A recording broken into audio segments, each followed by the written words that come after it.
Hello everyone, welcome to electrical department. आज का ये वीडियो बहुत ही इम्पॉर्टेंट होने वाला है आपके ड्राइंग एग्ज़ाम के लिए। ठीक है, बहुत सारे स्टूडेंट ऐसे हैं जिनको जो ड्राइंग में कुछ भी नहीं पढ़े हैं और उनको ड्राइंग में डर लगता है कि ड्राइंग में कैसे पास होंगे। तो आज की इस वीडियो में पूरा जीरो से लेके पूरा अंत तक आपको सब कुछ बताएंगे कि ड्राइंग का एग्ज़ाम कैसे होता है। तो ड्राइंग का एग्ज़ाम जो होता है वो 3 घंटे का होता है। इसमें 50 नंबर का पेपर होता है आपका। अब ड्राइंग में क्या होता है, एक थ्योरी के लिए अलग कॉपी मिलता है और ड्राइंग बनाने के लिए अलग। तो कैसे देना है एग्ज़ाम, कैसे नहीं देना है, सब कुछ इस वीडियो में बताएंगे। और कौन कौन से चैप्टर अगर आप पढ़ लेंगे तो आप इसमें पास हो जाएंगे। बस थोड़ा सा तैयारी करने की ज़रूरत है, आप इसमें पास हो जाएंगे। कोई बहुत बड़ी बात नहीं है कि इसमें पास होना, ठीक है। तो आप लोग इस वीडियो को शेयर कर दीजिए। और इस आज का ये वीडियो बहुत ही ज़्यादा इंपॉर्टेंट होने वाला है। आपको ड्राइंग एग्ज़ाम के बारे में सब कुछ पूरा डिटेल में बताएंगे। तो देखिए, ड्राइंग के इसमें जितना भी आपको बताएंगे उतना तैयारी कर लीजिए, आप लोग पास हो जाएंगे। कोई दिक्कत वाली बात नहीं। इसमें देखिए, जो ड्राइंग सब्जेक्ट है इसमें आपका 2 ही चैप्टर है जो काफ़ी ज़्यादा इंपॉर्टेंट है और इससे न्यूमेरिकल आते हैं।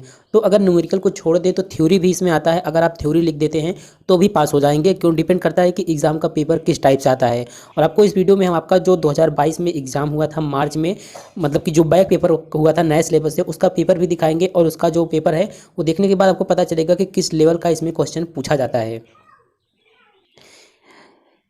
साथ ही हमने ड्राइंग सब्जेक्ट का चैप्टर 1, चैप्टर 2, चैप्टर 8, चैप्टर 7, ये 4 चैप्टर हम आपको पढ़ा चुके हैं। आप प्लेलिस्ट में जाकर वीडियो को चेक कर लीजिए और अभी से चैप्टर 1 को फॉलो कर लीजिए। चैप्टर 1, चैप्टर 2, चैप्टर 7, चैप्टर 8, इन 4 चैप्टर को पढ़ लीजिए। ये चैप्टर ऐसे हैं जिनमें ज़्यादातर मतलब कि ड्राइंग नहीं बनाना होता है।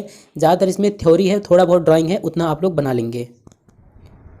सबसे पहले इस एग्ज़ाम के बारे में जो इंपॉर्टेंट चीज़ें हैं वो आपको बता देते हैं, जो कि काफ़ी स्टूडेंट कमेंट में और टेलीग्राम चैनल पर कमेंट करके पूछते हैं।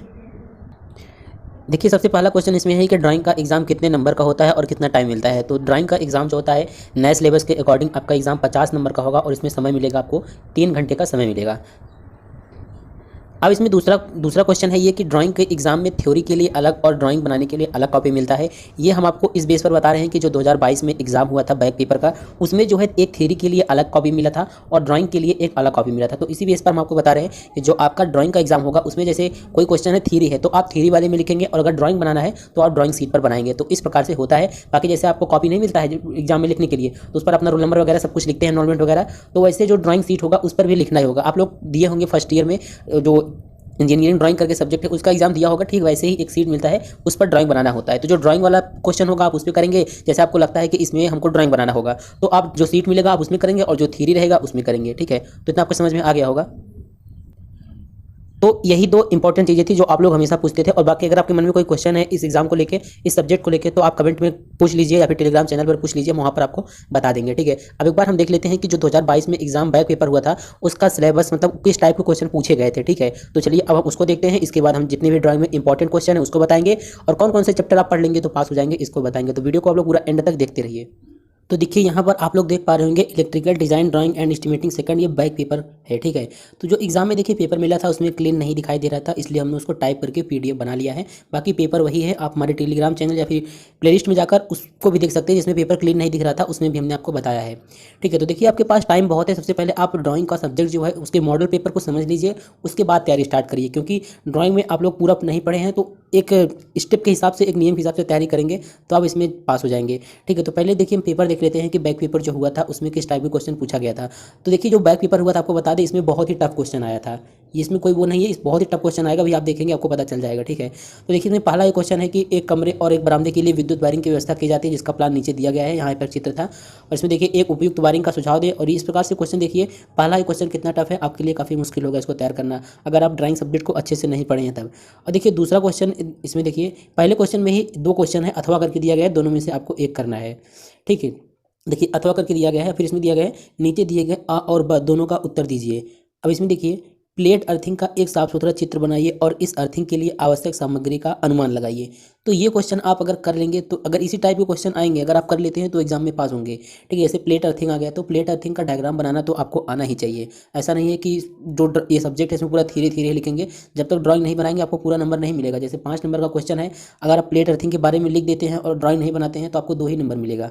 तो आपको जो है प्लेट अर्थिंग का पूरा डायग्राम बनाना होगा। अब देखिए इसमें पूछा गया है आवश्यक सामग्री का अनुमान लगाएं। तो प्लेट अर्थिंग में क्या क्या लगता है अगर आप डायग्राम समझ जाएंगे तो समझ जाएंगे क्या क्या चीज़ें उसमें लगता है, ठीक है। तो इस प्रकार के क्वेश्चन आएंगे तो आप लोग कर लेंगे।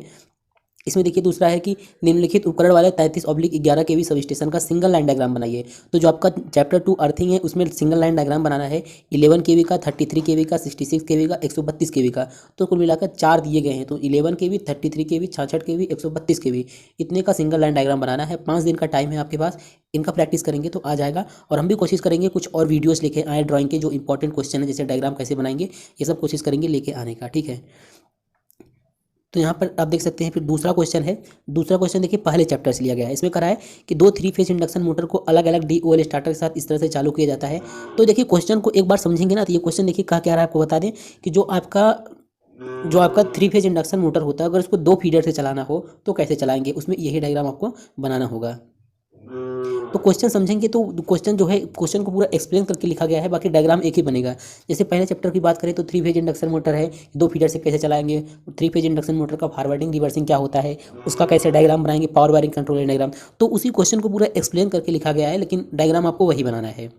तो एग्जाम में आप लोग जो भी डायग्राम बनाइएगा बिल्कुल साफ और स्वच्छ बनाइएगा, कहीं पर कटपीट नहीं कीजिएगा, तो आपको पूरा नंबर मिल जाएगा डायग्राम बनाने पर। तो इसमें देखिए, अगर देखिए ये क्वेश्चन इस प्रकार का भी क्वेश्चन आएगा। ये क्वेश्चन देखिए आपको बता दें, जो आपका चैप्टर 6 है, ये चैप्टर 6 काफ़ी ज़्यादा इंपॉर्टेंट है। अगर आप चाहते हैं कि थ्योरी से हम पास हो जाएं, हमको न्यूमेरिकल वगैरह ड्राइंग वगैरह ना करना हो, तो चैप्टर 6 काफ़ी ज़्यादा इंपॉर्टेंट है। 5 से 10 नंबर के क्वेश्चन आते हैं। यहाँ पर देख सकते हैं 7.5 नंबर का ये क्वेश्चन आया है। तो 7 नंबर अगर आप ये करके ले लेंगे और 10 नंबर, सारे क्वेश्चन में 10 नंबर अगर मिल जाएगा तो भी आप पास हो जाएंगे, ठीक है। देखिए इसमें क्या है, IMRE सब्जेक्ट पढ़े होंगे, वहीं से है ये।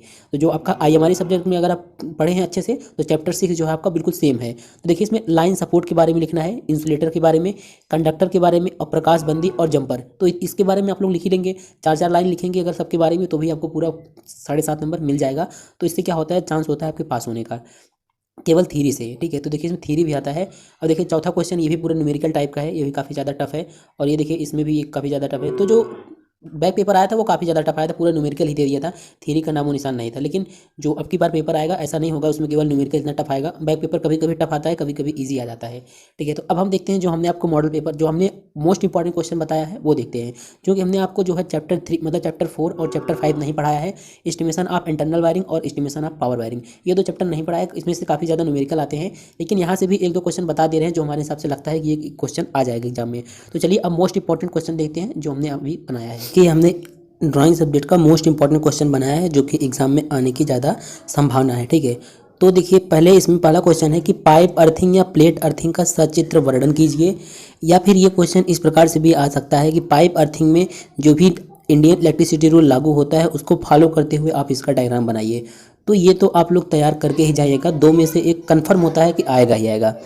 फिर देखिए हमने देखिए जो क्वेश्चन बनाया है वो ज़्यादातर थ्योरी बताया है, क्योंकि हमने जो सर्किट डायग्राम है जो न्यूमेरिकल वो हमने पढ़ाया नहीं है, तो हमने यहाँ पर क्वेश्चन को एक्सप्लेन बताया भी नहीं है, ठीक है। तो केवल ज़्यादातर थ्योरी बताया, आप लोग इसको तैयार कर लीजिएगा, थ्योरी वाला पार्ट इसमें ज़्यादा है। और बाकी चैप्टर 4 और चैप्टर 5 आप अपने कॉलेज से पढ़े हैं तो ठीक है, नहीं भी पढ़े हैं तो आप अपना खुद से देख लीजिए। तो देखिए इसमें अब दूसरा क्वेश्चन है कि निम्न की व्याख्या कीजिए। पहला क्वेश्चन इसमें दूसरे क्वेश्चन में 2 पार्ट है।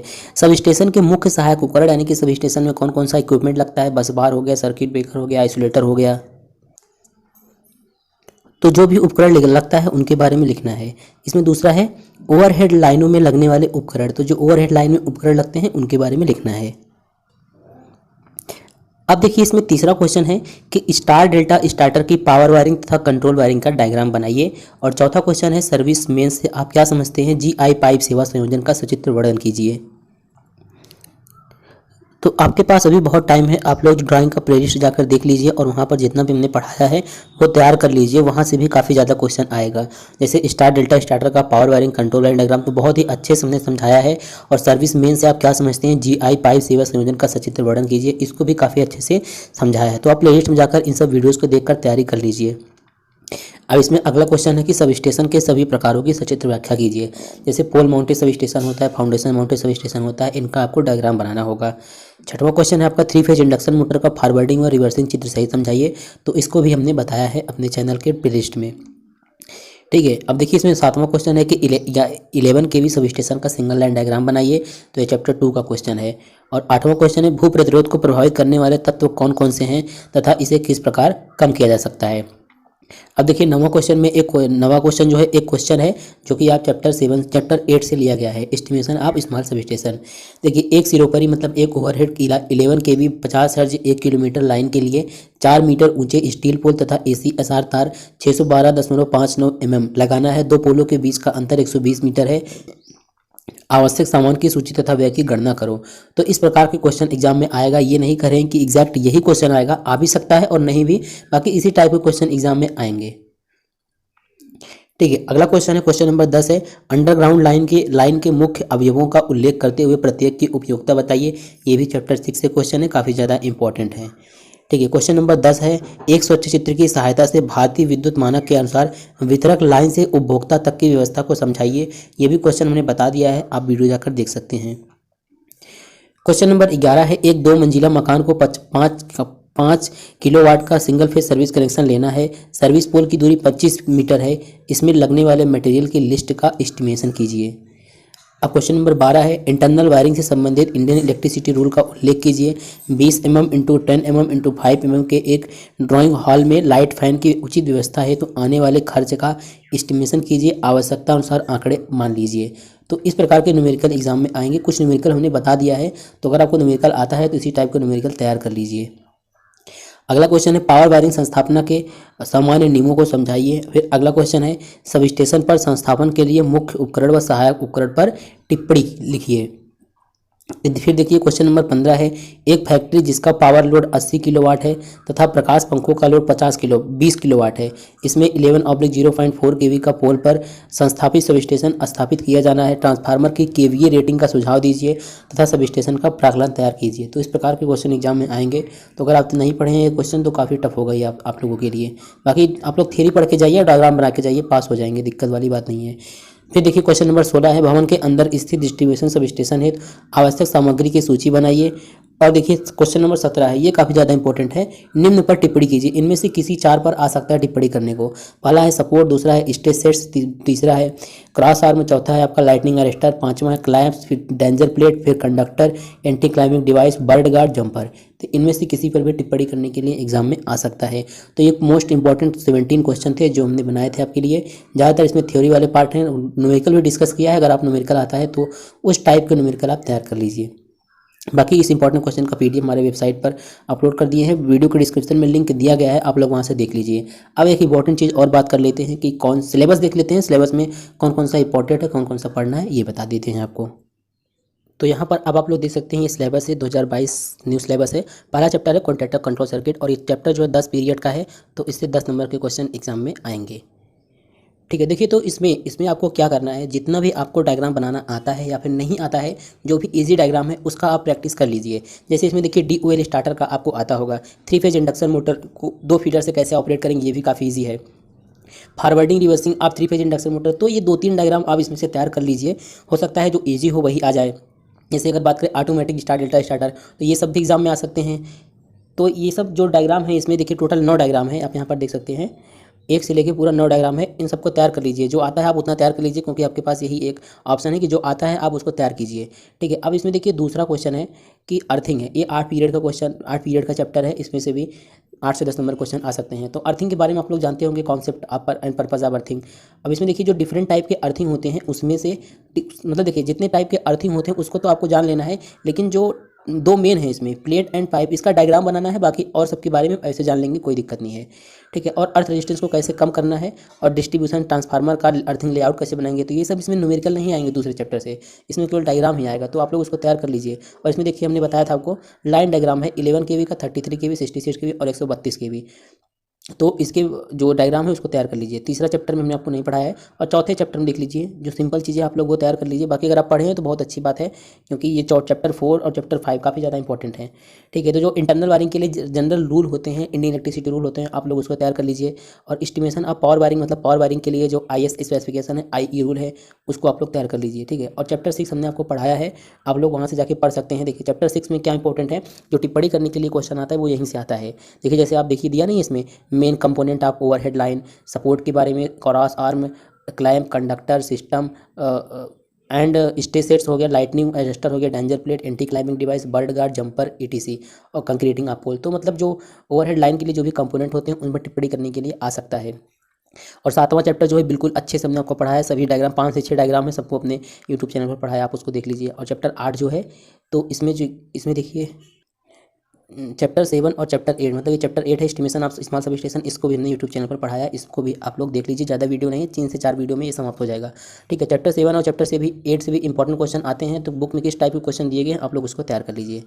बाकी चिंता करने की कोई बात नहीं है, आप बस जितना टाइम है, जितना आप हो सकता है आप अपना बेस्ट दें, आपका एग्जाम अच्छा जाएगा। ठीक है, तो अब हम मिलते हैं इसके ड्राइंग का मैराथन क्लास लेके आएंगे, या फिर इसके जो थ्योरी वाले क्लास हैं या फिर जो न्यूमेरिकल हैं वो सब भी लाने की कोशिश करेंगे।